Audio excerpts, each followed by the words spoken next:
earlier today also, you had a confrontation with someone who's probably glad that you'll be leaving Washington unless you stay as the President of the United States, the Chairman of the Federal Reserve.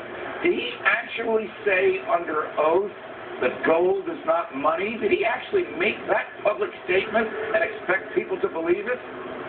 No, he wasn't under oath. He was under, ethical conditions where you're not supposed to lie to the Congress, and you're supposed to always obey the Constitution.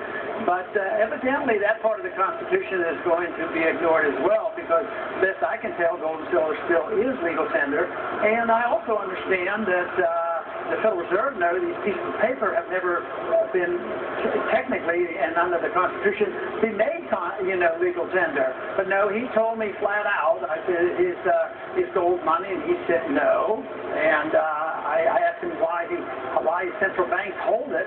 And he said, well, that's just the tradition that they do that. And they have to hold some assets. So it was a rather interesting conversation. But yes, he was very blunt and said that gold is not money. Well, this former Princeton economics professor is either ignorant of Economics 101, which he once taught, ignorant of the Constitution, which he took an oath to uphold, or is not being candid with you, even though the government is prosecuting Roger Clemens a couple of blocks from where you are now for not being candid to another congressional committee. I mean, is there a different standard for members of the government when they testify than for private individuals like Roger Clemens?